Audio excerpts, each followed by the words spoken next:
How to download Shopify app on your laptop. Hello everyone, welcome to our channel. Let's see how we can do it. So for this, just simply open up Google and search for Shopify CLI install. After that, open up the very first link that you will see in the search results, and this is where it will take you. Now over here you can see it available for different operating systems, so just choose it accordingly. Whether you have OS or Windows or Linux, just choose it accordingly, and this is where you will get it. Make sure that you install using the Ruby installer. Over here you can get all the instructions related to it. Just simply click over here and you will be able to get it. You will also be able to see the version required for this.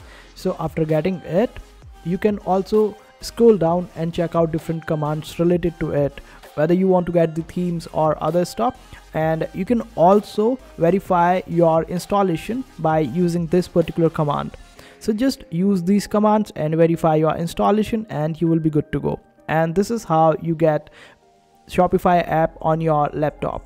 I hope this video was helpful. Make sure to hit that like button and also subscribe to our channel for more helpful videos.